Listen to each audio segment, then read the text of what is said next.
생생하게 상생하며 YTN 라디오 생생경제. 안녕하세요. YTN 라디오 생생경제 김혜민입니다. 신종 코로나 바이러스 감염증 16번째 환자가 발생했습니다. 모두의 걱정이 커져가는데요. 그런 와중에 이 환자의 개인정보를 담은 발생 보고 공문이 인터넷 카페에 게재돼 논란이 되고 있습니다. 공유된 문건에서는 환자의 이름은 익명 처리가 됐지만 환자의 성씨, 나이, 성별, 거주 지역, 직업 등이 그대로 적혀 있었는데요. 사회역학자 김승석 교수의 말에 따르면요. 일본은 쓰나미 같은 대형 재난을 겪은 지역에 정부가 하는 여러 지원 내용을 어느 누구도 입에 올리지 않고 언론도 보도하지 않는다고 합니다. 재난 당사자가 애도하고 치유에 집중할 수 있도록 사회가 침묵해야 하고 그게 한 사회의 감수성이고 실력이라고도 설명하는데요. 지원 내용도 이러할진데 환자의 신상이 담긴 내용을 알린다니요. 우리 사회의 실력이 이 정도밖에 되지 않는지 참 속상합니다. 2020년 2월 4일 YTN 라디오 생생경제 지금 시작합니다.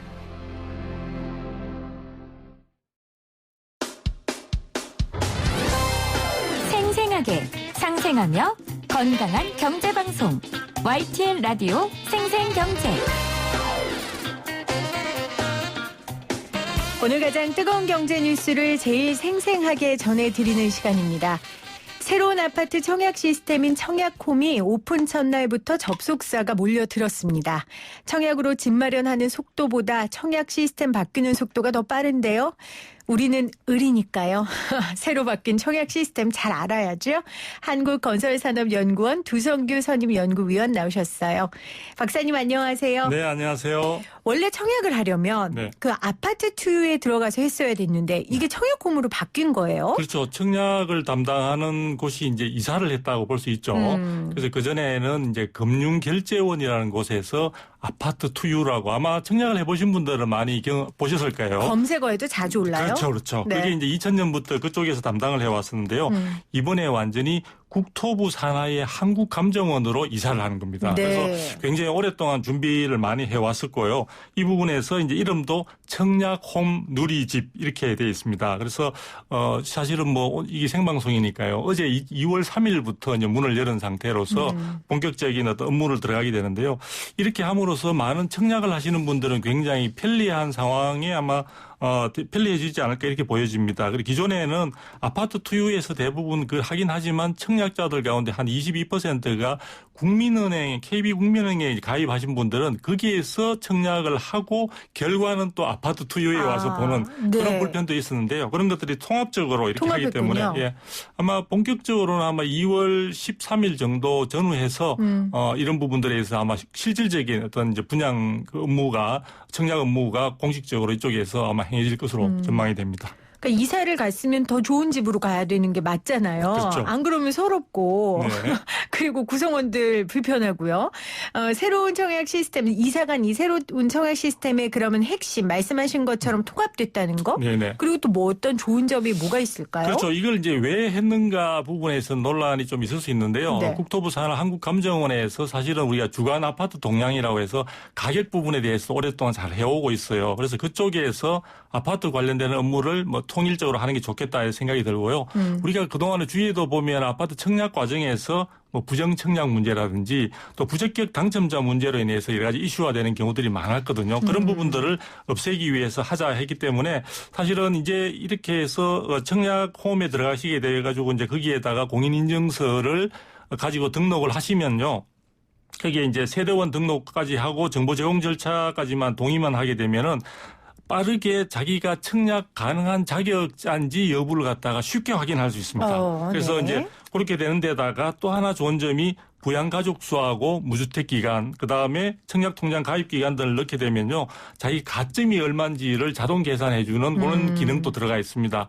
사실 지금 청약제도 자체가 우리가 재작년이죠. 그 재작년에 완전히 바뀌면서 전반적으로 85제곱미터 이하의 경우에는 완전 100%가 가점제로 이루어지거든요. 그러니까 이 점수 계산을 정확하게 하지 않으면은 나중에 굉장히 곤욕스러운 상황이 될 수 있기 때문에 그런 네. 부분들을 잘 해주고요. 그리고 또 한 가지가 이제 청약 과정이 그동안에는 한 여러 가지 청약 신청부터 완료까지 10단계나 됐는데 이것을 절반으로 줄였습니다. 그래서 한 5단계로 줄였기 때문에 아마 이용하시는 분들은 이전보다는 좀 많이 편리하다라는 생각이 들 것으로 보입니다. 네. 대상자인지 그리고 내 가점이 얼마인지 굉장히 빠르고 편리하게 확인할 수 있게 됐고 단계도 축소됐고 네. 무엇보다도 부정이나 이런 것들을 좀 관리 감독할 수 그렇죠. 있는 그런 기능이 강화됐다는 게 이번 새로운 칩 네네. 우리 청약 시스템의 핵심이라고 할 수 있겠습니다. 그럼 지금 말씀하신 것처럼 예전에 과거 아파트 투유 사용했던 청약자들 중에서는 그 계산 차고 이게 뭐 네네. 자기 가점이 그렇죠. 얼마인지 이런 것 때문에 어렵게 해서 돼서 막 기대하고 좋아했는데 취소되고 이제 이런 상황들이 많이 줄어들겠네요. 예, 그럴 기대감이 지금 큰 편입니다. 사실은 요즘 청약 시장이라는 것이 우리가 부동산 시장에서 가장 무주택자들 같은 경우는 저렴하게 주택을 구입할 수 있는, 그럼요. 획득할 수 있는 그런 수단이라는 점에서 이런 부분들이 굉장히 이제 어렵게 청약을 했는데 당첨까지 좋은 결과로 이어졌음에도 불구하고 부정 점수 계산이 잘못됐다든지 해서 떨어지게 된다면 이 사람은 삶에 있어서 큰 충격을 받는 그런 그럼요. 상황까지 되거든요. 그래서 그런 점 부분에 있어서 사실은 청약 자격을 검증 가능하다는 점에서는 굉장히 어떤 효과적인 그런 부분인 것 같아요. 그런데 이런 부분들이 사실은 완벽하게 준비되었으면은 좋겠지만 실질적으로 이번에 이제 작동하는 부분에 있어서도 조금 오류가 좀 생기는 등을 보더라도 이게 완벽하다고 보기는 힘들 것 같아요. 왜냐하면은 여러 부처가 관련되는 정보를 서로 이제 교류하면서 이런 부분들을 종합적으로 여기 청약홈에서 해야 되는데 사실 국토교통부 외에도 뭐 행정안전부라든지 여러 가지 어떤 부처 간에 있어서의 그런 어떤 협조 관계가 충분치 않고 하다 보니까 개인정보가 공유되지 못하는 부분도 있는 것 같습니다. 그래서 아직까지 첫 걸음이기 때문에 완벽하다고 볼 수는 없겠지만 어쨌든 그래도 이전보다는 그리고 사실은 부적격 당첨자의 발생 비율이 의외로 큰 편입니다. 한 9% 정도 되는데요. 그런 부분들을 아마 많이 줄여주는 데는 큰 기여를 할 것으로 기대를 모으고 있습니다. 네. 물론 첫날이니까 네. 서버가 다운되고 에러들이 속출하는 경우 이해할 수 있죠. 근데 첫날이니까 그렇겠죠? 아까 말씀하신 것처럼 공유되고 이런 부분들은 좀 지나면 정리가 될 거 네, 아닙니까? 한국감정원에서는 나름 준비를 했었는데 첫 걸음이 조금 사람들한테 많은 충격을 줬던 것 같아요. 그래서 어제 2월 3일 날 8시에 이제 오픈을 했는데요. 오픈을 하면 기대감이 참 많지 않습니까? 그래서 많은 분들이 궁금하고 해서 찾아주셨는데 너무 많이 몰려주셨어요. 한 7만 명 정도가 몰린 것으로 나타나는데요. 자, 그러다 보니까 이 부분에서 서버가 과부하가 걸렸는데 이제 한국감정원에서는 우리 서버의 문제가 아니라 이제 은행과의 여러 가지 정보 부분들을 갖다 교류하는 과정에서 은행 연계 서버에서 과부하가 걸렸기 때문에 이게 좀 지연된 것이다라는 말씀을 하고 계시긴 해요. 그런데 이제 사실은 이 한국감정원에서 이걸 하기까지 그동안에 분양시장도 거의 사실상 정지 상태에 있었다시피 준비 과정이 사실은 충분치 않았습니다. 그래서 관련되는 정보를 금융결제원으로부터 아마 받은 게 아마 1월 달에 설 연휴 직전에 받았기 때문에 한 2주 정도밖에 실질적인 준비 기간이 없어서 그런 부분도 좀 영향이 미친 게 아닌가 이런 생각이 드는데요. 네. 어쨌든 이번에 이런 부분들이 없었으면 참 좋았는데 발생이 되어서 사실 아쉬움을 좀 남기고 있고요. 걱정스러운 부분은 그러면 이번에 이렇게 해서 수습이 한 4시간 만에 수습이 됐는데 그러면 앞으로는 괜찮을 것이냐. 지금 청약시장은 어느 때보다 뜨거운 상황이거든요. 그래서 많은 분들이 대기하고 계시기 때문에 다음에도 반복될 수 있지도 않을까라는 우려감이 사실은 완전히 사라진 것은 아니라고 보여집니다. 네. 어느 때보다 뜨거운 상황이다 말씀을 주셨는데 7만 명 지금 청약홈에 접속했다는 건 7만 명이 훨씬 넘은 사람들이. 그렇죠. 예, 동시 접속을 한 거죠. 그러니까 이 사람들이 다 내 집 갖기 위해서 이걸 맞습니다. 지금 알아보고 있는 상황이라는 거 아니겠습니까? 네네. 교수님, 박사님이 지적해 주신 것처럼 사실 이 한 달간의 공백기가 있었어요. 네네, 이 아파트 그렇죠. 투유에서 청약건물을 이관하면서 분양시장이. 그러면 이번 달부터 본격적으로 분양 물량이 쏟아지는 겁니까? 그렇죠. 지금 이제 분양 물량이 쏟아지는데 작년에 이제 1월 달이 사실은 이제 개점 휴업이 돼버린 거죠. 개점이 아니죠. 개점은 못한 상황인데 1월 달이 쉬다 보니까 그런 이제 1월 달에 분양을 미처 하지 못했던 물량하고 또 당초 2월 달에 예정돼 있던 물량하고 다 합쳐질 것으로 보여지는데요. 이게 이제 2019년도하고 비교하자면 2월 달의 물량으로서는 약 2배 가까이 되는 물량이 될 수 있습니다. 그래서 약 아마 2만 지금 한 3천 정도를 지금 생각을 하고 있는데요. 그래서 굉장히 물량이 많아지는 상황이 되다 보니까 이런 부분에서 하나의 분양 물량이 이렇다는 거지 이쪽에 참여하고자 하는 사람들은 훨씬 많은 사람들일 거고요. 우리가 강남 지역 같은 경우에 보면은 뭐 200대 1을 넘어가는 경우도 있다는 점을 감안하면은 아마도 이 과부하 문제는 충분히 더 지금 문제가 바로 또다시 발생하지 않는다 하더라도 추후를 생각해서라도 많은 보완은 필요할 것으로 보여집니다. 자, 지난 한 해 집값, 전셋값, 땅값 모두 상승세를 보였습니다. 물론 그 정책 때문에 좀 안정 국면에 들어가려고는 했지만 특히 이 모두 제가 말한 이 세 가지 모두 상승세를 보인 지역이 과천인데 지금 그 과천 이야기를 좀 해보려고 해요. 이 과천 지식정보타운 아파트 분양이 이번 달 안에 진행되는데 여기가 슈퍼로또라고 난리가 났더라고요. 뭐 어떤 곳이에요? 네. 이쪽의 경우에는 이제 사실은 과천 지역이 그동안에 부동산 시장에서 가장 핫한 뉴스를 끌고 온 뭐 가장 선두 지역이라고 볼 수가 있고요. 또 이쪽이 이제 공공개발에 이루어지는 어떤 과천 지식정보타운이다 보니까 이쪽의 분양가 자체가 분양가 상한제가 이미 적용이 되고 있기 때문에 굉장히 저렴한 상황입니다. 그런데 그런 상황에서 또 정부가 좀 더 관심을 갖고 이렇게 하다 보니까요. 지금 현재 부분에서 여러 가지 그 인근의 뭐 레미안 슈르 등 뭐 전용 59제곱미터 기준으로 한다면은 실질적으로 차익 자체가 전매 제한 기간이 있긴 하지만 2배 정도 이상을 상회할 것이라는. 진짜 슈퍼로또인데요. 그렇죠. 그래서 지금 평균 그 아파트 과천시 아파트가 평균이 3.3제곱미터당 한 4,500만 원 가까운 정도로 지금 한국감정원 기준에서 볼 수 있는데요. 이 부분에서 사실은 절반에 해당되는 3.3제곱미터 2,200만 원 정도로 생각이 되고 있거든요. 그러다 보니까 과천에 있어서 거주하게 되면 또 거주자 우선 제도가 있어서 경쟁에서 굉장히 유리한 측면들도 있고 그래서 로또 청약을 위해서 지금 과천에 거주하려는 분이 또 많다 보니까 전세가가 폭등이 되고 난리도 아니다 이런 상황이 됩니다. 그래서 제가 볼 때는 지금은 여러 그 시장들이 부동산 시장들이 정부 규제로 해서 많이 눌려 있다 보니까 그 분양 시장만 지금 굉장히 청약 시장 과열로 되고 있는 상황에서 또 과천이라는 곳은 가장 대표적으로 앞서 치고 나가는 지역이다 보니까 이런 부분들이 가장 이슈화되고 있는 것 같습니다.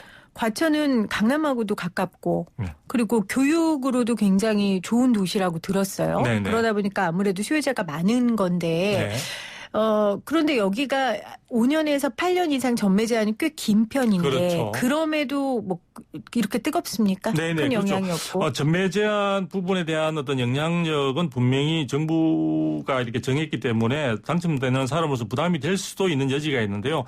딴 것보다 과천 같은 경우에는 그런 전매 제한이나 또 뭐 의무 거주 기간도 있고 이렇게 하지만 실제 이제 GTX 부분이나 3기 신도시 등과 그 지역으로 또 천정이 됐지 않습니까? 그래서 향후에 있어서도 상승에 대한 기대감이 굉장히 큰 것이다. 그래서 당장에 분양을 받았을 때 차익도 실현할 수 있고 또 이것뿐만 아니라 이러한 그 상승세 자체에서 실제로 추가적인 상승 가능성의 여러 가지 호재들을 많이 품고 있기 때문에 제가 볼 때 가장 매력적인 오히려 서울 시내보다도 더 매력적인 곳으로 지금 부각이 되고 있는 그런 상황이라서 아마 전매 제한이라든지 의무 거주 기간이나 이런 부분들로 인해서 아마 분양을 받고자 하는 사람들의 심리가 위축되거나 꺾이지는 않을 것으로 보입니다.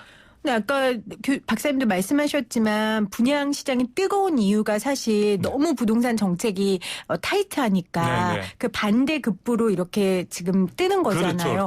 그러면 결국은 여기는 실수요자 중심으로 분양을 많이 받을 거 아닙니까? 실수요자들이 투기가 아니라 이 정도 이렇게 차익을 받는 건 실수요자니까 괜찮은 거 아닐까요?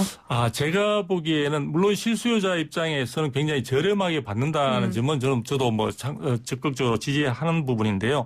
그렇지만 주변 시세 대비 지나치게 청약 당첨으로 인해서 많은 수익을 가져가 버리게 되면은 많은 같은 길을 가고자 하는 분들 중에 극소수만 사실 당첨되는 거거든요. 우리 경쟁률을 보더라도. 아무리 실수요자라 할지라도. 그렇죠. 그래서 제가 볼 때는 골고루 많은 분양 물량을 통해서 실수요자 모두가 저렴하게 주택을 마련할 수 있는 그렇죠. 기회가 넓어야 되는 부분인데 지금은 특정인 당첨된 분들만 좀 전에 로또 청약이라는 단어가 말이 어울릴 정도로 2배 가까운 어떤 차익을 남긴다 이런 부분들은 제가 볼 때 전체적인 사회 균형 차원에서도 바람직하지만은 않은 것 같다. 네. 그래서 저는 그래서 지금 시장 자체가 또 지나치게 모든 기존 주택의 거래 시장은 위축되어 있고 모든 사람들이 청약 시장으로만 쏠림 현상을 보이고 있는 것도 저는 조금 바람직하지는 않은 것 같아서 그래서 청약에서 당첨되시는 분들한테는 제가 얼마나 축하를 드리겠지만 그렇지 않은 많은 사람들이 더 많은 기대감 속에서 오랜 시간을 또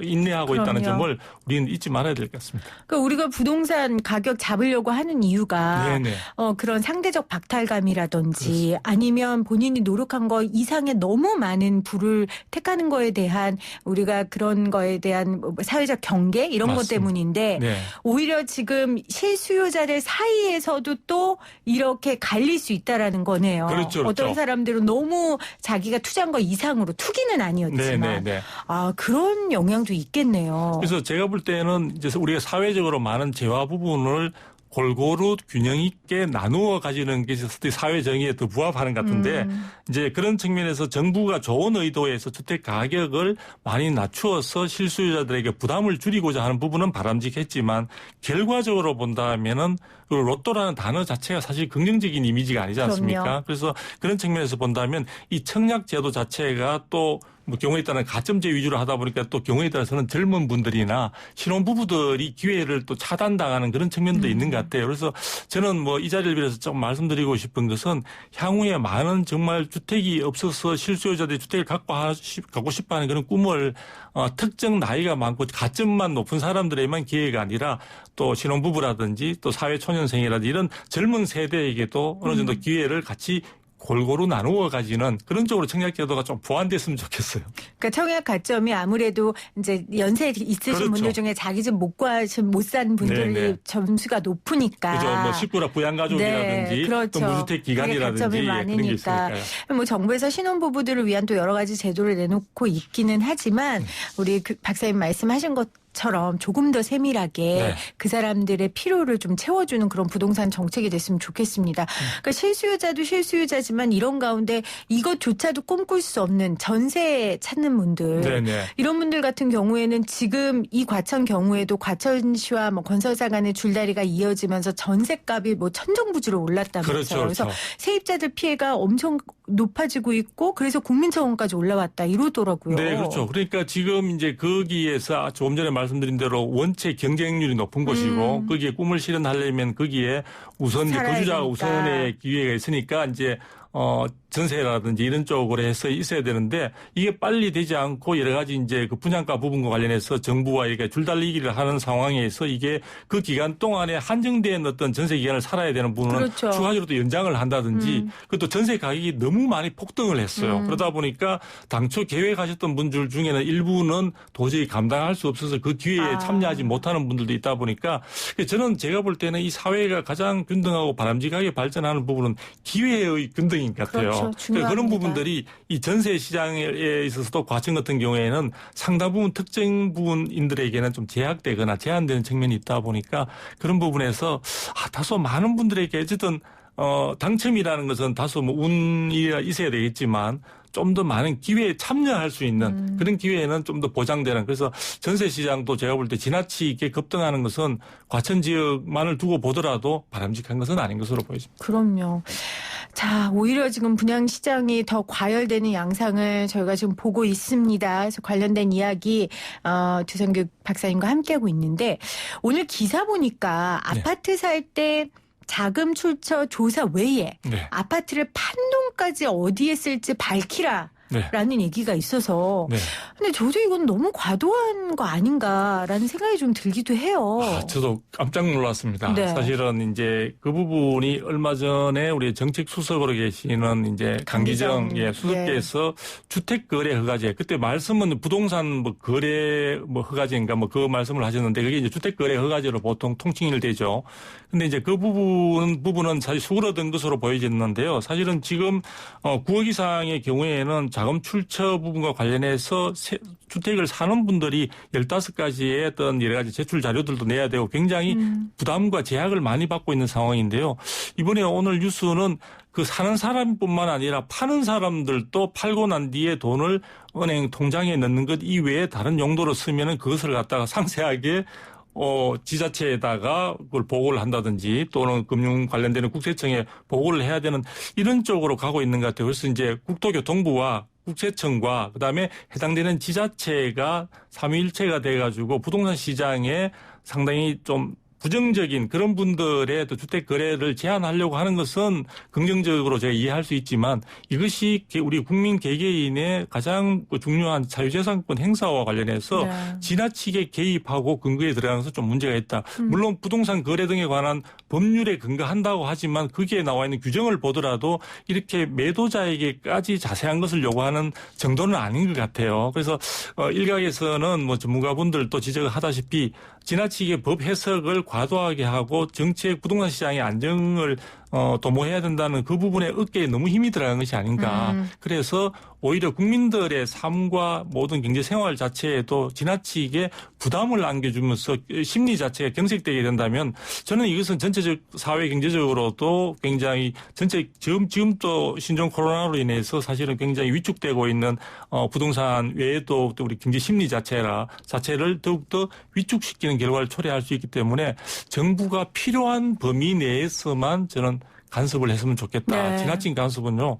우리 좋은 말도 자꾸 들으면은 별로 기분이 좋지 않지 않습니까? 그래서 정부가 바람직한 방향으로 나아가기 위한 노력의 일환인 점은 이해는 되지만 제가 볼 때는 조금 선을 넘고 있는 듯해서 걱정스럽습니다. 네. 전문가들을 포함해서 대다수의 상식적인 국민들은 우리나라 집값 문제가 굉장히 심각하고 이 집값이 정상화돼야 된다는 데에 다 동의해요. 맞습니다. 그러니까 문재인 정부에서 여러 가지 부동산 정책들을 펼칠 때 응원해주고 동의하시는 분들이 많은데 지금 박사님 말씀하시는 것처럼 그 선을 지키는 게 굉장히 중요할 거라는 생각이 듭니다. 이게 너무 과해지면 그렇게 생각하는 대다수의 사람들도 지지를 안 해버리면 사실 이거는 할 수 없는 정책들 아닙니까? 과거 노무현 정부 때도 그런 경험이 있었고요. 국민들이 어떤 정부의 정책에 대해서 공감을 하고 거기에 적극적으로 동조하려고 할 때 사실 정책은 제대로 된 성과와 빛을 낼 수 있는 거거든요. 힘을 받으니까요. 네네. 그런 점에서 이번에 그 지자체에서 좀 의혹이 넘친 것 같은데 어쨌든 그런 부분들이 언론에서 잘 지적을 해 주시고 계시니까 정부 자체 내에서도 충분한 논의를 거쳐서 그 수위나 이런 부분들에서는 합법적이고 적정한 선에서 저는 좀 그 부분들이 좀 조율되기를 기대를 해봅니다. 네. 오늘 한국건설산업연구원의 두성규 박사와 함께 이야기 나눴습니다. 박사님 고맙습니다. 네, 감사합니다.